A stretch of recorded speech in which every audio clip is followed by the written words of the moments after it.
sommes aujourd'hui pour vous exposer un certain nombre de points. D'abord, vous présenter notre association qui a pour mission l'information, la sensibilisation, l'orientation, la formulation, la mobilisation, l'organisation et l'évaluation des initiatives collectives pour les foyers religieux et les communautés, avec les différents représentants et correspondants à travers les pays et la sous-région. Nous rendons grâce à Allah subhanahu wa ta'ala et prions sur le prophète Mohammed sallallahu alayhi wa sallam. En cette période de Mawlud Nabi, nous rendons hommage à tous les foyers religieux et les communautés du Sénégal, de la sous-région et du monde islamique pour la célébration à l'unisson de la naissance du sceau des prophètes Mohammed, paix et salut sur lui. Que Dieu bénisse la famille du prophète, bénisse le Sénégal et bénisse le monde. Le vendredi 20 et le samedi 21 septembre 2024, nous allons célébrer aussi la naissance de Cheikhna Cheikh Mahfouz par une ziyara à Darussalam Chérif. Sous l'égide du Khalif général, Chérif Cheikh Sidati Ould Cheikh Abba, nous avons organisé avec le sous-préfet un CLD à Diouloulou et un CDD avec le préfet de Bignona et pour clôturer par un CRD avec le gouverneur de la région de Ziguinchor. Nous saluons l'engagement de l'administration à accompagner le comité d'organisation pour la réussite de cette manifestation religieuse internationale qui a comme thème la paix, coïncidant avec la journée internationale de la paix le 21 septembre. Sous la coordination du gouverneur, les chefs de services techniques départementaux et régionaux ont pris des engagements fermes pour la mobilisation des ressources nécessaires à l'organisation de la Ziara.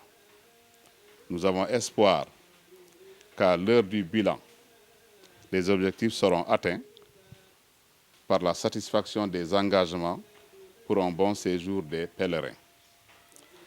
En cette période d'hivernage, à cause des fortes pluies, la route de Kataba 1, Darou Haïri, Koulandian, Darussalam Chérif, étant dans un chaos indescriptible et impraticable, le comité d'organisation, les populations du Naran et les bonnes volontés ont pris l'initiative d'aller sur le chantier avec les moyens du bord, creuser des bassins sur les côtes, y évacuer les eaux stagnantes et remblayer la piste avec du sable afin de faciliter le passage des véhicules. Chérif Laraba Samsidine Aïdara et son équipe, avec la bénédiction du Khalif général, n'ont pas attendu l'État pour démarrer ces travaux. À ces journées de prière et de lecture du Saint-Coran, nous y attendons les foyers religieux, les communautés, les daïras, les fondations et les talibés du Naran, Fogni, Diabankunda, Boulouf, Kalounaï, Fogni Giragon, Kassa, Balantakunda, Pakao, Kabada, Djassing, Fouladou, Gambie, Guinée-Bissau, Mauritanie, Mali, Maroc, Sierra Leone, Guinée-Conakry et de la diaspora.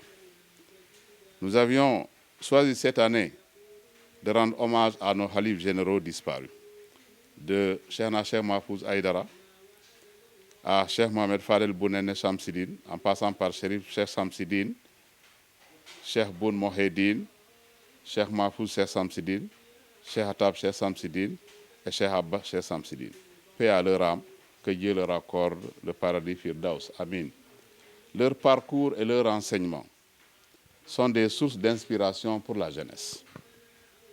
C'est aussi l'occasion pour nous de lancer un appel à la prévention et à la sensibilisation sur les accidents de la circulation. Nos événements religieux ne doivent pas être pour les conducteurs des courses de fond meurtrières. Nous demandons le respect strict des nombreuses mesures prises par le gouvernement du Sénégal pour éviter ces accidents en respectant les règles de sécurité routière du Code de la route et en évitant les comportements à risque, principale cause d'accidents de la circulation. nous dénoncions le recul des parents face au fléau du moment et l'irresponsabilité de certains jeunes qui vont à l'émigration clandestine à destination de l'Europe par la périlleuse route meurtrière de l'Atlantique, à bord d'embarcations surchargées et souvent vétustes. C'est une véritable catastrophe que l'on vit actuellement et malheureusement, on va continuer de vivre cela parce que les jeunes sont tellement déterminés à partir à Barça ou à Barzac. À la place de ces voyages irréguliers et suicidaires, nous leur conseillons de s'approprier d'abord des valeurs prophétiques que sont l'éducation, la foi, la prière, le travail, le respect aux parents et à l'autorité et l'amour de la patrie. Le prophète Mohammed sallallahu alayhi wa sallam, que nous continuons de célébrer en ce mois de Mawlud, a été un homme courageux, a été un homme de conviction, un homme sérieux, intelligent, ou même je dirais un jeune respectueux, studieux, un jeune ambitieux, travailleur, un homme gentil, un jeune juste, un bon berger, un bon commerçant et un grand imam et un très bon père de famille. Donc son exemple doit encore nous inspirer. Avec les projets et les programmes de l'État, les jeunes doivent rester dans le pays et profiter des nouvelles ressources du pétrole et du gaz et des opportunités sur l'agriculture, l'élevage, l'agropole, l'artisanat, le commerce, le transport, etc. Mais ces opportunités s'offrent aux jeunes qui acceptent de se former pour avoir une qualification professionnelle et participer à la construction d'un Sénégal bonifié et prospère. Nous saluons le courage politique du président de la République, son Excellence Bassirou Diomaye Diakhar Faye, sur la suppression du Haut Conseil des collectivités territoriales et du Conseil économique et social, qui répondent à la nouvelle politique de rationalisation des politiques publiques de l'État.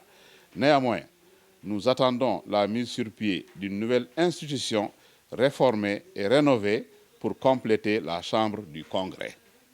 La 4e législature n'a pas reflété la maturité démocratique de notre pays et n'a pas répondu aux attentes de la majorité des Sénégalais. Le président de la République a raison de dissoudre cette institution qui a fini de créer une dualité entre l'exécutif et le législatif et que certains ont même transformé en arène pour des affrontements verbaux et physiques. En invitant le peuple à de nouvelles élections, le 17 novembre 2024 prochain, le président de la République mettra les Sénégalais devant leurs responsabilités légitimes et souveraines pour les 5 années à venir. Nous demandons à nos concitoyens de terminer le 17 novembre 2024 ce qu'ils ont commencé le 24 mars 2024, en donnant au président de la République une majorité souveraine et donner corps à la dynamique du projet de changement systémique du Djoub, Djoubal et Djoubanti. Le Premier ministre Ousmane Sonko a raison aussi de solliciter les Sénégalais pour l'obtention de 140 députés à l'Assemblée nationale aux prochaines élections législatives. Le gouvernement ne peut pas exécuter les politiques publiques définies par le chef de l'État sans la volonté politique des représentants du peuple à l'Assemblée nationale. Les Sénégalais ne peuvent pas élire un nouveau président de la République et lui refuser la majorité à l'Assemblée nationale. C'est inimaginable. Donc, donnons-lui une majorité confortable dans la 15e législature à venir. Nous avons des projets dans la capitale du Sud avec des communautés en partenariat avec les pouvoirs publics et les collectivités. Nous saluons l'élection de M. Djibril Sonko à la tête de la mairie de Ziguinchor. Nous lui souhaitons de grandes réussites dans cette commune.